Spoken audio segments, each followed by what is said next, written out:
Today, for this episode of Growth is Good, I get to interview Dr. Ashley Junghans Rutelonis. Hopefully, I pronounced that name correctly. Yes.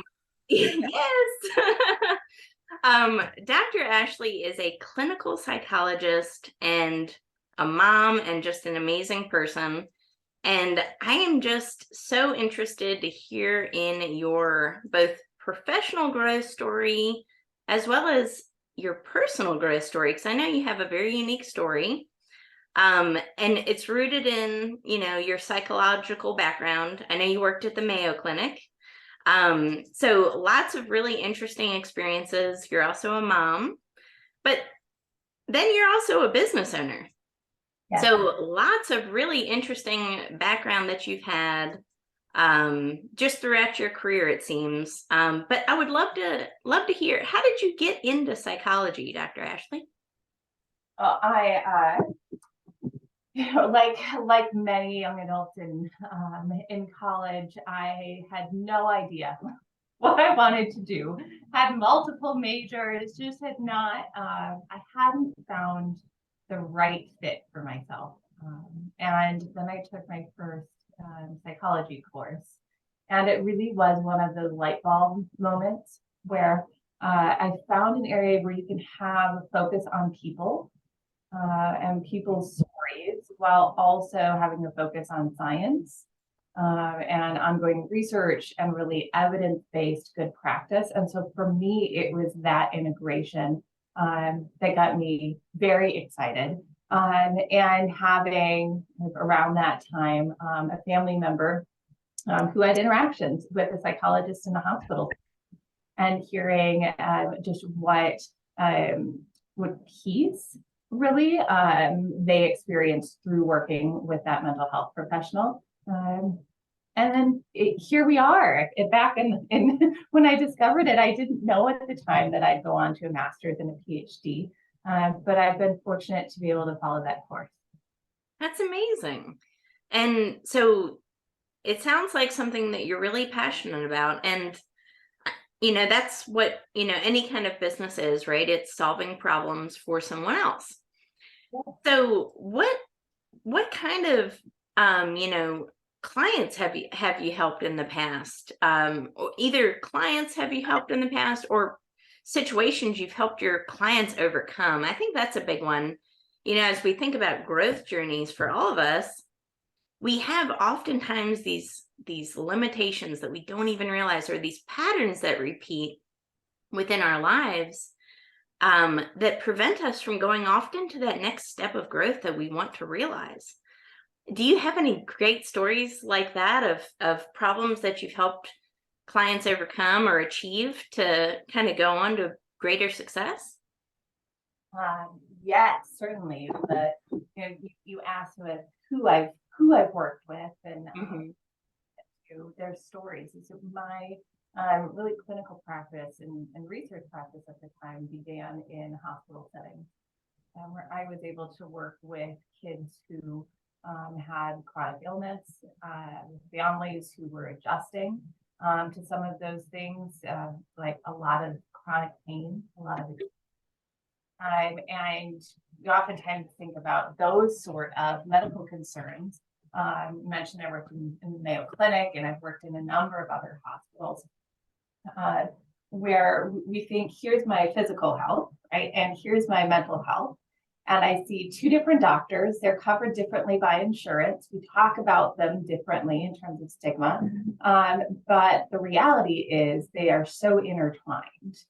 And I was very lucky to really be immersed in that early on interdisciplinary teams, where I'm working right alongside a nurse practitioner and right alongside a physical therapist and an occupational therapist to look at that whole person. Going into the discipline, that's not where my headspace was at as much as it got to, really, that growth of when we talk about health. This is just, how are we existing in our own lives, with our body, with our spirit, with our emotional piece as well. So I started in hospital systems and got to see people who were carrying just so much physical and emotional pain in chronic pain settings and palliative care settings that I was in, where by looking at, here's what we can do for your physical, here's the doctor if needed that we can connect you with, and let's talk about the grief that you're experiencing as you have this ongoing pain, and it's taking you away from work, or it's taking you away from school or your family. And let's talk about the anxiety or depression that has come out of that. In that work, I got to see people just reconnect with who they are, even through pain. Right? And to be able to say, I can have these physical things going on with my body, and yet I can still connect with my values and with my own spirit. And so seeing their growth and determination was just a huge part of then me being able to look at, where do I want to grow and where do I want to kind of expand my presence, instead of just staying on this path of how it should be.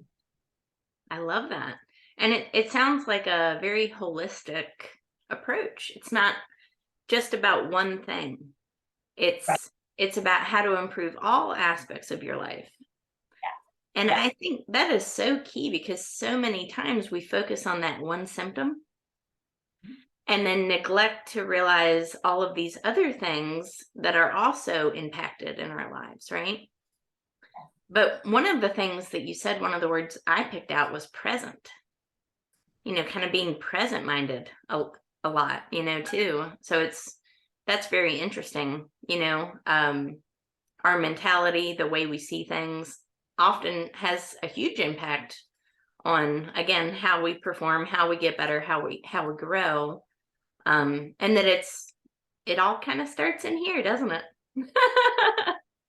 And when we think about the present, as you're talking about, so much of our sadness or depression, to use that just the mental health terminology, if we're really looking at it from those symptoms-based perspectives, so much of that lives in the past. Whereas anxiety and worry, so much of that is living in the future. How is this presentation going to go at work because it hasn't gone well in the past, or what is going to happen where I should be doing these or those things. And when we can say, past has happened, yes, and those other things, yes, they are possibly coming. Right? I will have to do presentations at work. I will have to do MD, but I'm going to focus on the right now and focus on being present. When we do that, it doesn't mean that everything is then just okay, that everything's just perfect, but it gives you that really different perspective to at least say, how am I doing right now? And is what I'm doing aligning with the values that I have for my life? And for me, when I started to really allow myself to grow professionally, it was when I realized there was a discrepancy between how I was really doing in the present moment and my shoulds, what this should look like, the path that I have to continue on. Those things were not rubbing well together anymore, and I could feel it. But I had to take a breath and slow down enough to actually think through that process. Wow. I think that is so key. And you're right, depression, that's, a past. We're thinking about the past oftentimes, right? And ruminating constantly in our minds. And then it sets us up for more. And anxiety, the same, so anxiety, you're right. Thinking about the future, having stress and anxiety for the future. But when we're in a present state of mind, it's kind of hard to be depressed or anxious, especially if we're focusing on something like gratitude. In my opinion, that's what one of the things that helps me for sure, is just keeping that present mind, but also keeping it focused on gratitude.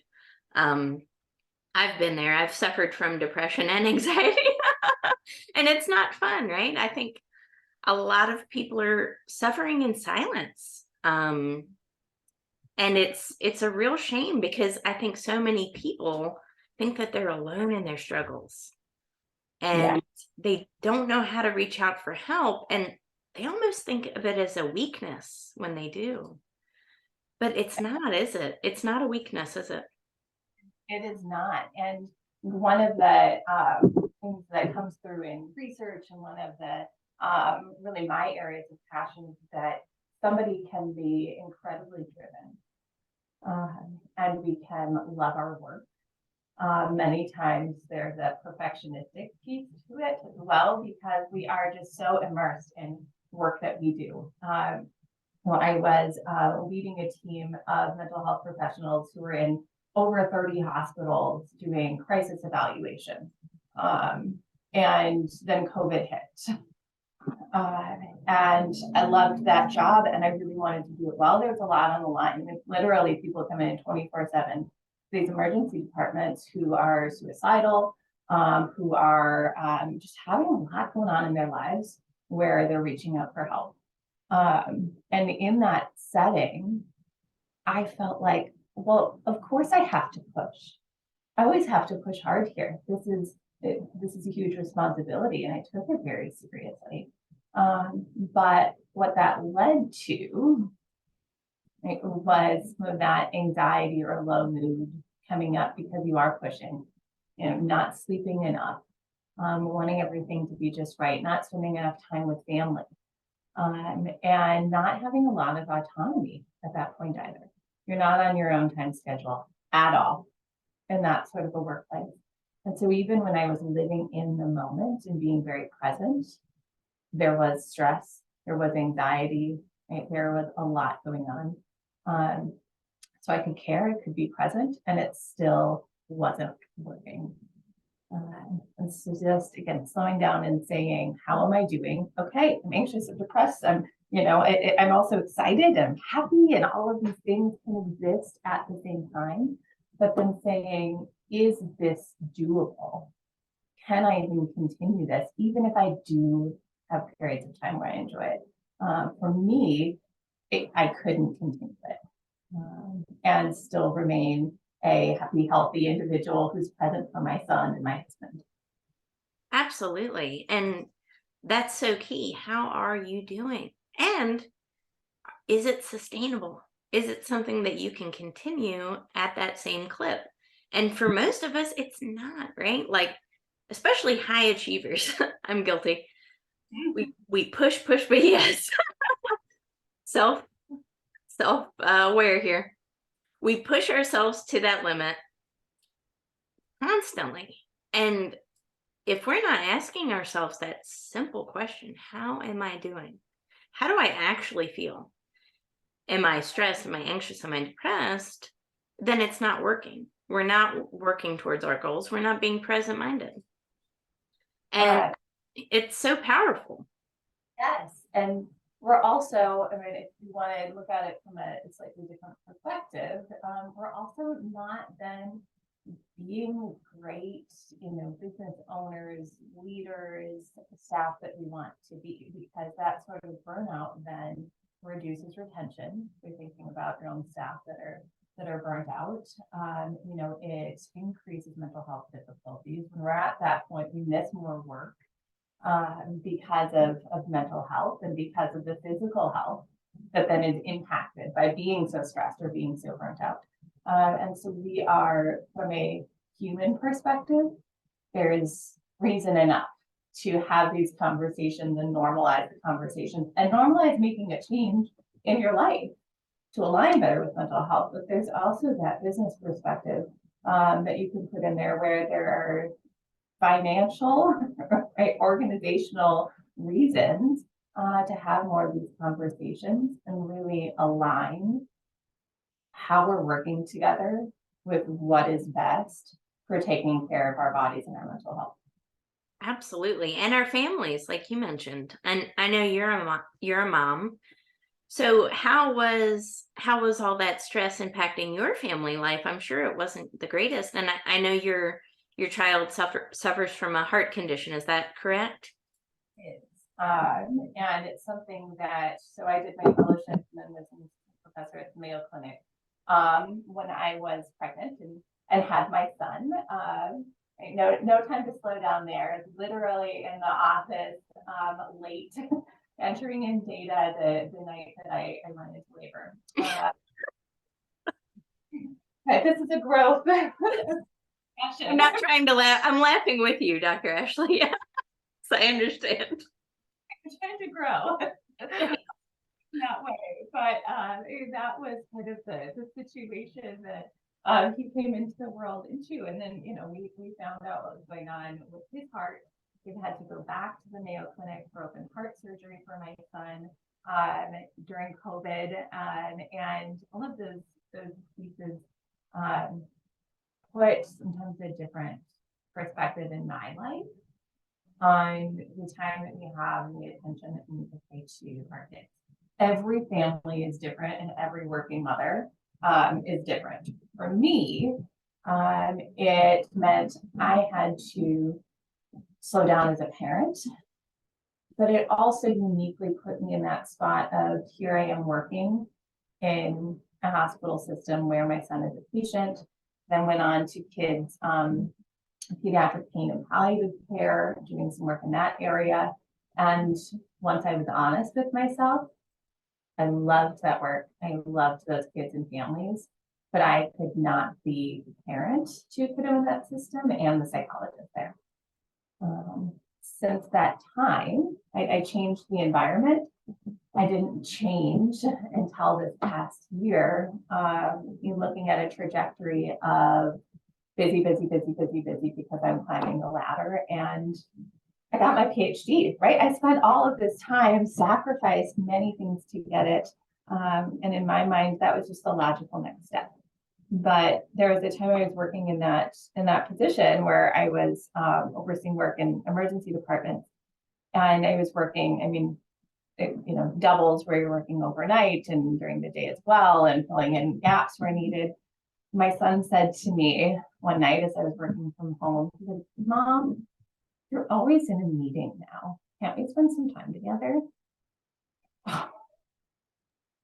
Yep. Mm-hmm. Get you every time. I had a similar experience. That's what was my wake-up call as well. Kids are so naturally intuitive. They're pretty smart little creatures, and they watch everything that we do.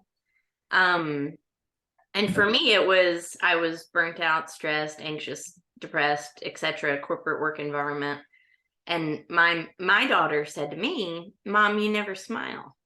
You don't smile anymore."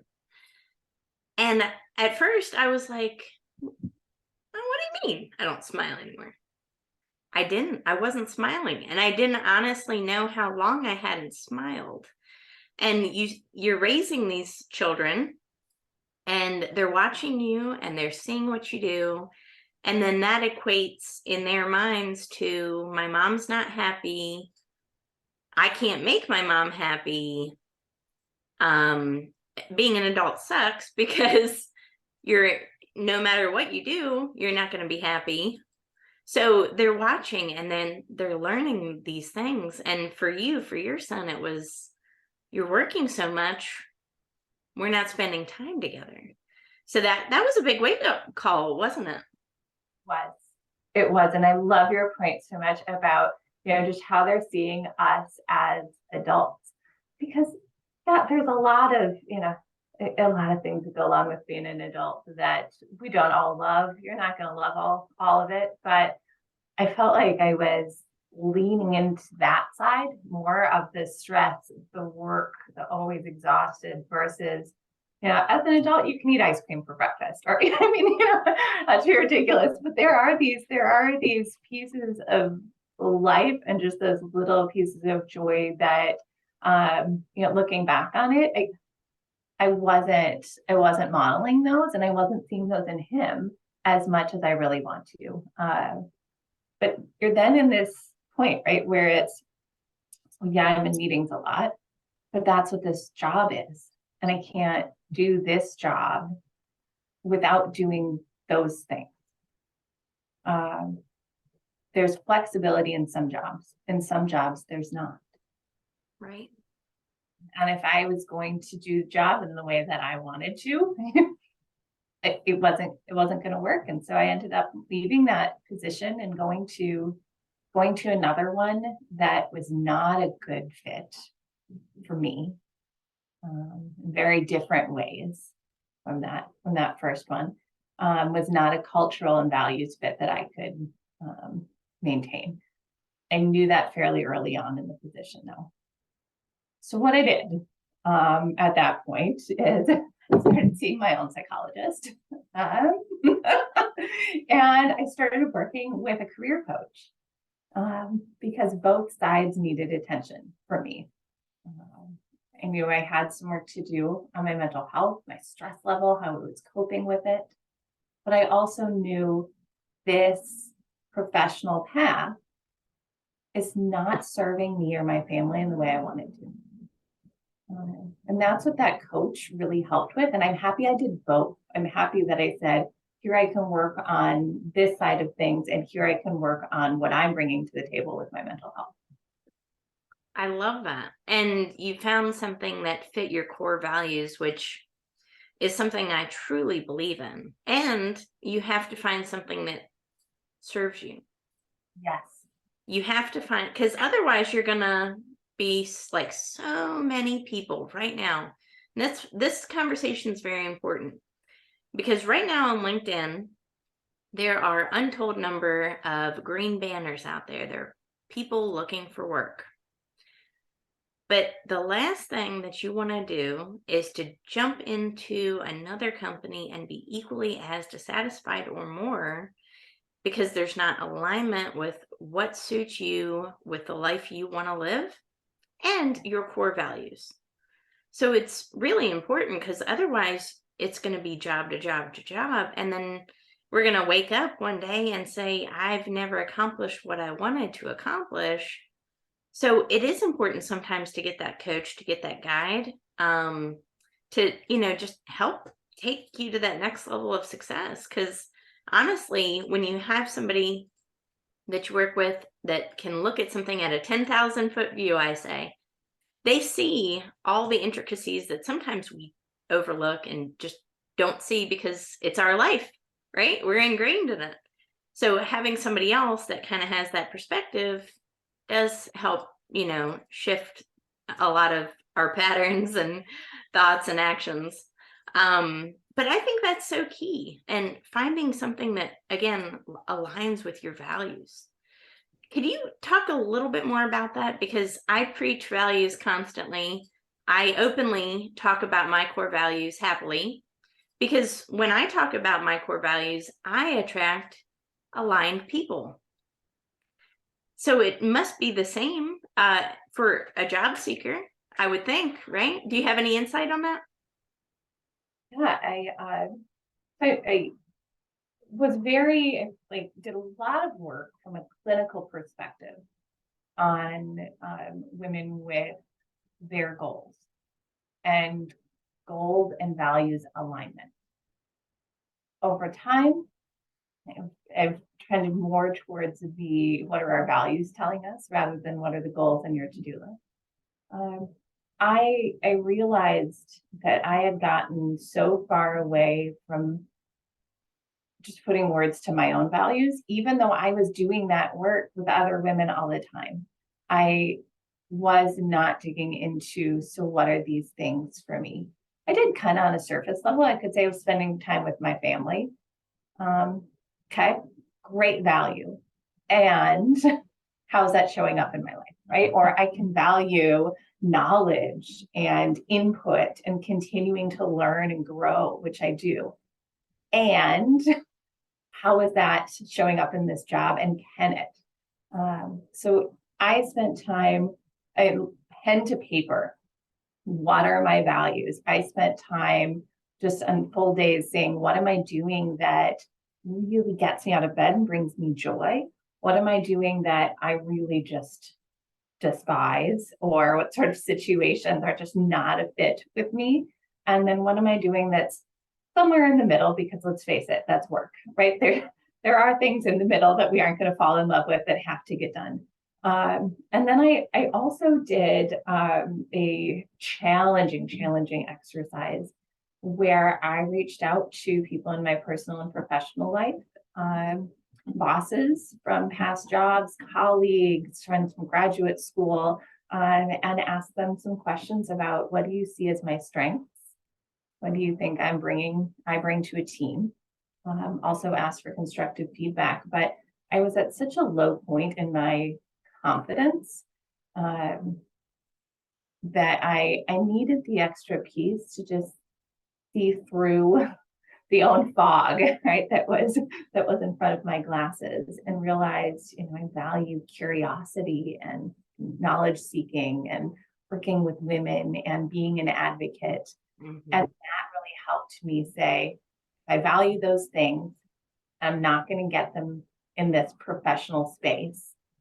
Okay, I have to make a change then. And I needed that extra push beyond just saying I'm unhappy here, to say, okay, then what's next? Well, it has to align with these values for me to say yes. Absolutely. That is so right on. And I think it's encouraging too for anybody listening to this, watching this video, or who reads this newsletter, that we all sometimes need that extra push, right? We all go through these things. It doesn't matter if we are, a psychologist like yourself, or somebody that's fresh out of college, somebody in college, somebody that's seeking work. Most of us have limiting beliefs, lacking of confidence, and self-doubt. And those limiting beliefs and lacking of confidence and self-doubt, compiled over time, can lead to, kind of just that feeling of emptiness, that feeling of unfulfillment, that feeling of, what am I doing? It helps hamper down our growth a whole bunch too. So, working through these things, I think that's so important, and really identifying them. But I think it all starts with those core values, because and I love the fact that you wrote them down, because I have mine written down right here in a book that I keep next to my desk. And I remind myself every day of my core values, and they dictate every single decision I make. So my top core value it's kindness, right? So I know that if I'm making a business decision, or any decision, it doesn't matter what it is, if kindness is not the end result, then the answer is no. It makes a very clear yes or no for anything. And you know what? That frees up so much time, which leads to less anxiety because I have more time to dedicate to actual things that I need to accomplish, and less time trying to judge and decide and all of these things. So it creates that clear path for you, don't you think? Absolutely. And I love that you have yours written down right there. That's so wonderful. Yes. So much that goes through our head on a daily basis. And especially during times of stress, or where you need to make a quick decision, things like that, having that value right there makes it prominent. It doesn't go to the back of your brain as you're going to your other status quo, and then you're after the decision or after the fact and go, oh, shoot, I didn't align with that. And it's because it wasn't right there in the front of your mind. For me, I mean, so much of this growth has come from allowing myself to spend the time on the things that you are talking about. We spend so many hours of our lives, answering emails and working on financial pieces of our business and working on skill we need in our business. And so if we took even a small percentage of the time that we spend on all of that and say, paying attention to what I value is just as important. Being involved, less is important. Our work's better, our clients do better, we do better as human beings. And in doing that, and in focusing on the values, it helped me grow outside of these. This is what a clinical psychologist does. Blinders, to say, okay, here's my strengths. Here's what I value. Now, how can I just open up the context in which I can use those? So that's been a big piece of my growth as a human being and as a professional, is just to say, well, here's what I'm good at. Here's what clinical psychologists can be good at. Working with people, approaching things from a scientific perspective. I mean, I have all my notes on those things too when I was trying to process through this. But then you say, so how can I use that for good? And for me, it turned into just this focus on women and women's mental health, and stepping away so I can exclusively do that. I'm more fulfilled. I'm better for them when I'm in this headspace, and I show it better for my kid and my husband, which is so important to me. Absolutely. And you're happier as well. So it's an everybody wins kind of model, right? But we have to follow what's true to our hearts. And we have to listen. Mm-hmm. We have to listen and pay attention to how we feel, how something makes us feel. You just said that because I brought up, I'm like, well, my son and my husband are happier and it's better for them. And they're like, and you're happier too. But sometimes we we forget to say, okay, I'm happier, and that I'm happier, and these other things are in a better place too. And they're in a better place because you are. Isn't it wonderful? It starts with you. I love that. We do. And I think that's, with women, especially in moms, we focus on the family and everyone else's needs and tend to forget our own. But truly, when it starts here and when we're happier, everybody else in the family is too. So I love that so much, Dr. Ashley. I think you've spoken a lot about growth, a lot about how, we can overcome and ultimately align with our values so that we don't get mixed up in things that are lesser than us, that don't serve us, that don't benefit us or our families. When we align with those values and what we believe in, it's like the guiding ship.